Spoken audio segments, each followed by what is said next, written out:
Hi, my name is Ryan Santos, and I will be demonstrating some methodologies and techniques that I use to modify an Allen Bradley RS Logix 5000, and I will also demonstrate how to incorporate these changes on an Allen Bradley Panelview 1500 HMI screen.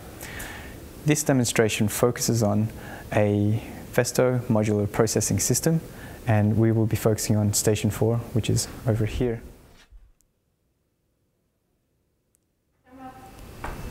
So first what I'm going to do is I'm going to manually turn the station number 2 Y-axis conveyor permanently on, and that way we can constantly feed product into station number 4. So we'll just find station number 2 here, and we'll set that to manual, and we'll just constantly turn that on.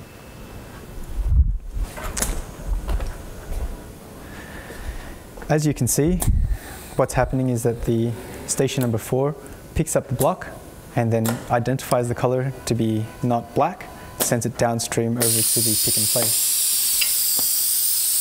The gripper will return, pick up the next block. And as you can see, it's picked up a black block. It has identified that block to be not, well, black, and then rejects it down the slide.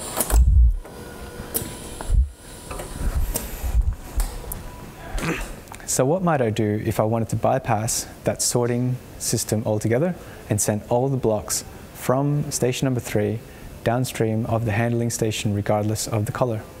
So what I would basically need is a method of bypassing that system in the PLC program, and also a method for the operators to use the HMI to select the bypass or not the bypass.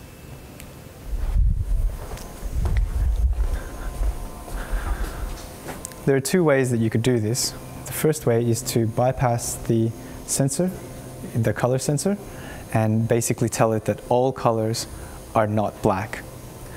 The other method of doing this is to bypass this position sensor here, which it tells it during the program that when it is black to stop at this position and then drop the gripper and drop the product down to the reject slide. And this is the option that we're going to be following today. We will bypass this position sensor.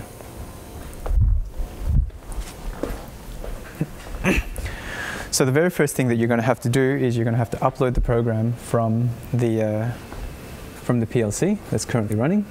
So what I'm going to do is focus on this screen over here.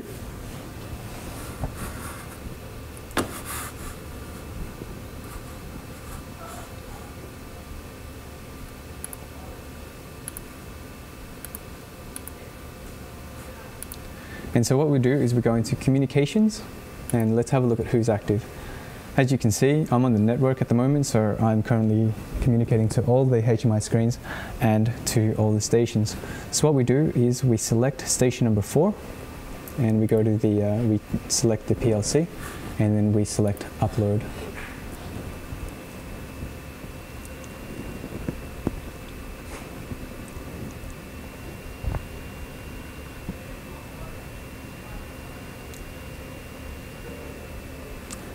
Now it asks me to select a file, so I will just select a file, and I will name this under the same type of convention and give it another number, so program number 6.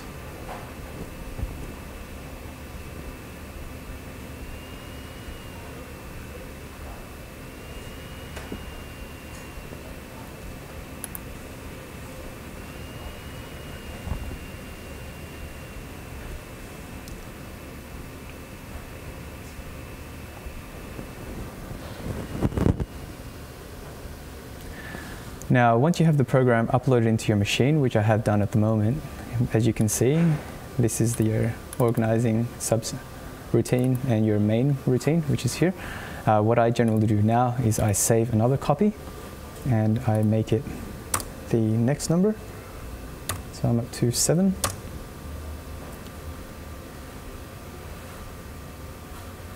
Cancel that. I'm going to take it offline for a second before I save.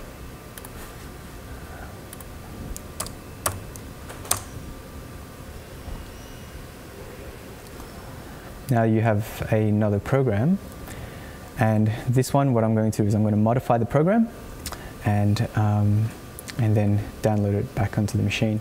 So now what I'm going to do is identify which one of these inputs inside this input module is activated when this sensor is activated. And the way I do that is I identify which one of these lights activate when the crane is in position and activating this sensor. So we'll just watch that. As you can see, some lights turned on, and it's just going back up to the other position. And now I'm going to start looking out for a new light that's turning on now. Yep, and that was this light over here. And so that is input number 3. Now that we know what input we're looking for, we just need to find that input in the controller tags menu. So the way we do that is we just go through here, main menu, and we just need to find input number 3, which is located here.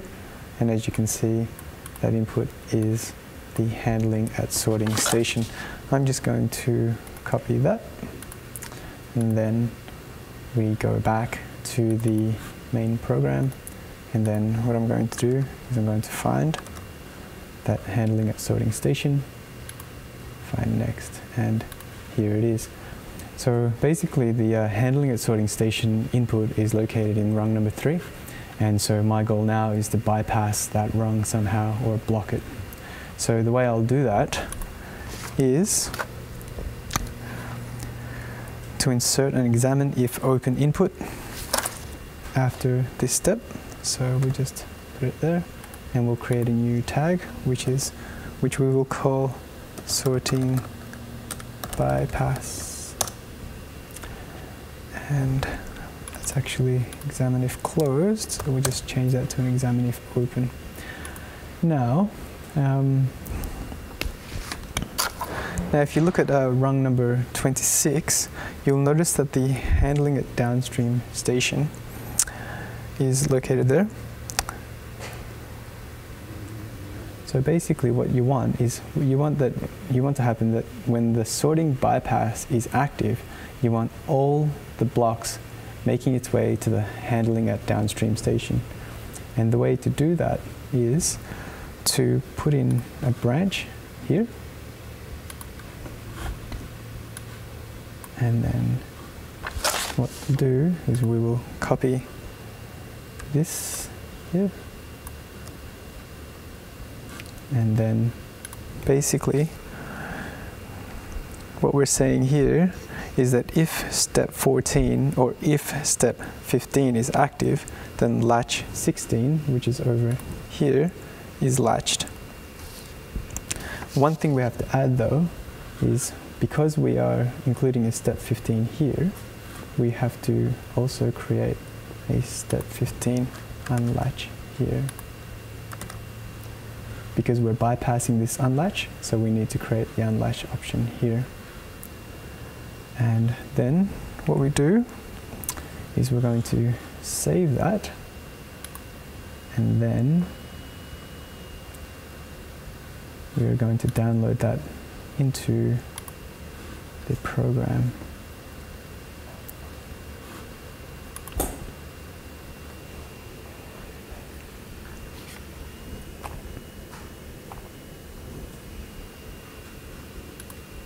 We'll just run it on run mode.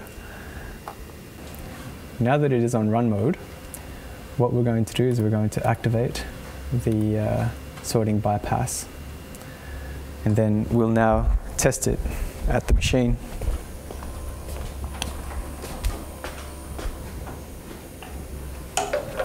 What we're looking for is for this block to bypass the sorting slide and make it to the downstream station.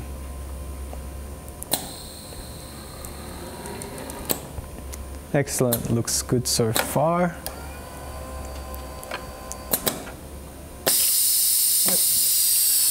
Not too much interruption to the program. Excellent. Now what we're going to do is double check to confirm that the colored blocks also bypass the sorting station.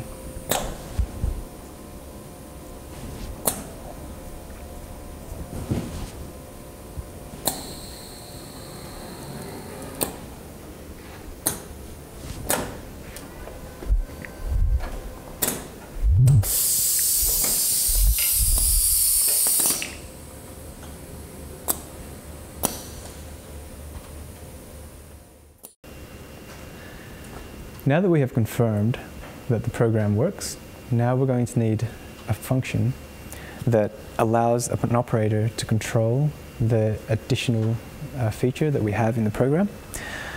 And the way we do that is to add a button in the HMI screen. And the way we do that is to use a program called factorytalk Studio. And that is located over here. And I will just bring that over to the large screen. And if you can just move on to this screen. I've brought up the current file, which is the Bay4 handling test application. And what I'm going to do is I'm going to create a button in this screen. So what you would usually do is you would go to the objects push button, and you would go to a maintain button, because you want a button that when you press it, it actually holds the bypass, and when you press it again, it unlatches that bypass. So you could pick that button, and then you could basically create a button there. But for the, and that would be your button, but for the purpose of continuity and uniformity, what I'm going to do is I'm going to open up an existing screen. And there's a maintain button already there. So what I'm going to do is I'm just going to copy that, and then I'm going to go back to the handling station. I'm just going to paste it here somewhere. I'm even going to paste it here. And the good thing about that is that all the fonts and all the colors have been carried over to this screen. Now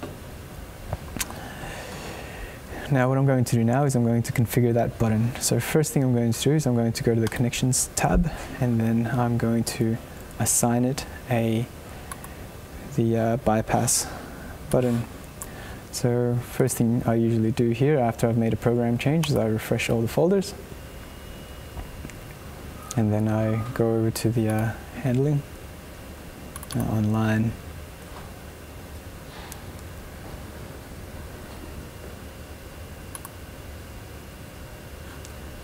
Computer's a little bit slow, not doing too much.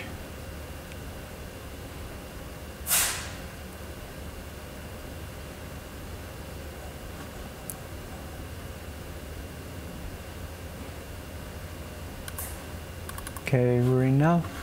And then now we need to find the sorting bypass. Here it is. And then we just click OK to that. So now we've made that connection. And then I just need to modify the states. So when we say that the bypass is off, what we're going to say is we're going to give it the other option, which is no sort.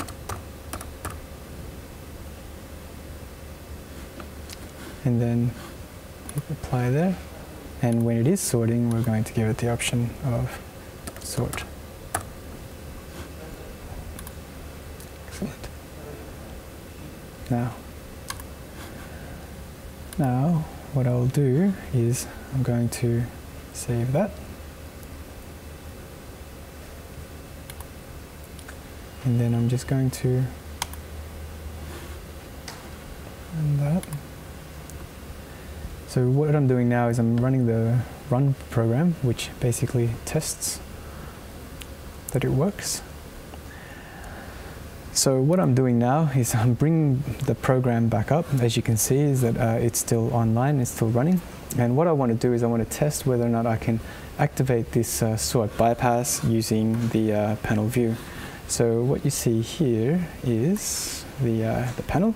I'm going to go to the handling station. As you can see, there's the new button there, and I'm just pressing it. Oh, as you can see, is that the sorting just activated on the program, and it's not sort, sort, not sort. Excellent.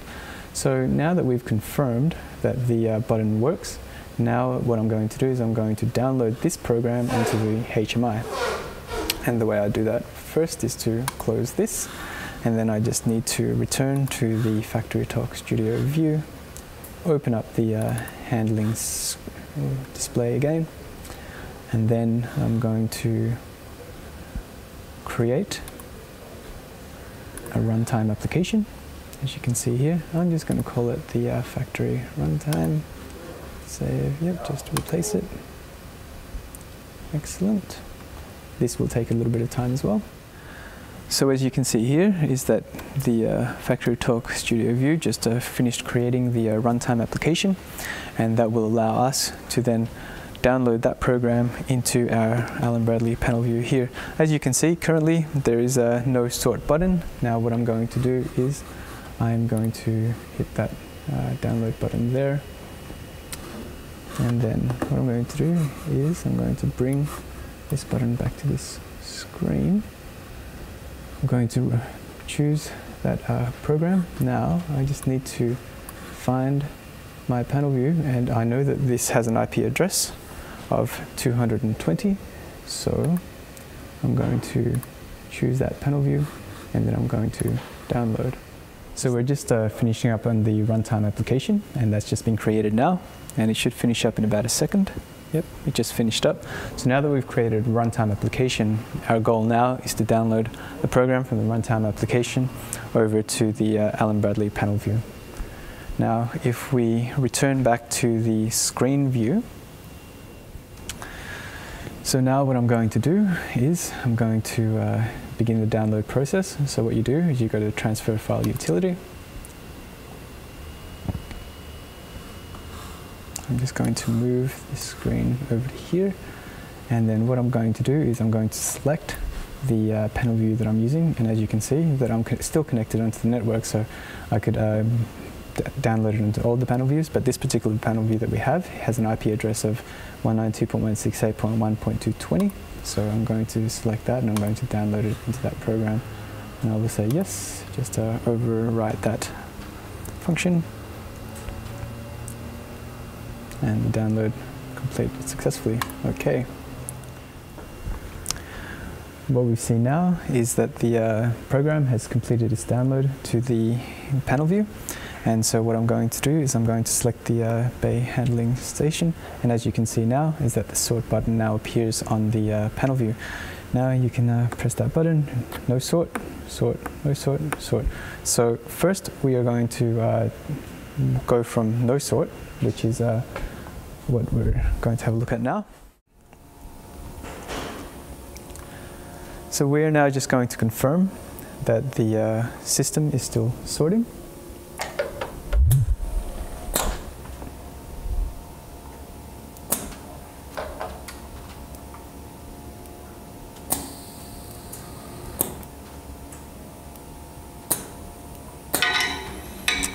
Yep, looks good so far. It just selected the black and rejected that, and we're just returning to the color, and we're just going to confirm that it makes it to the downstream station.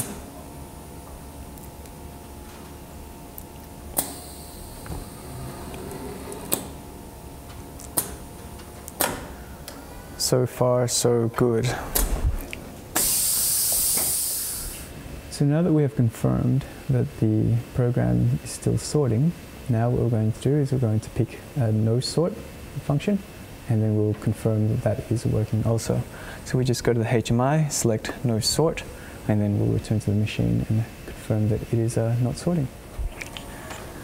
What I'm doing now is feeding 3 different colored blocks into the in-feed to the handling station.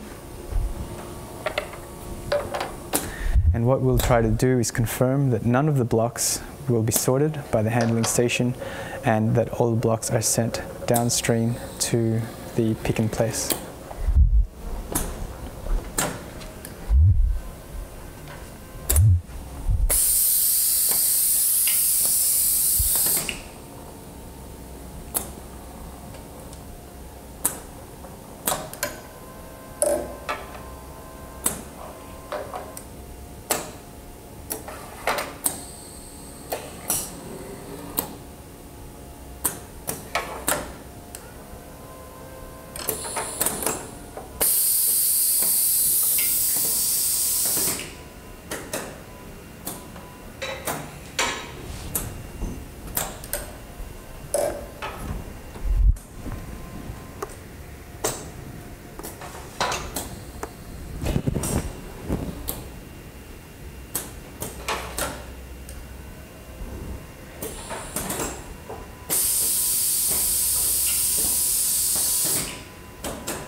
So now we have successfully bypassed the sorting station with an option on the HMI to bypass or not bypass.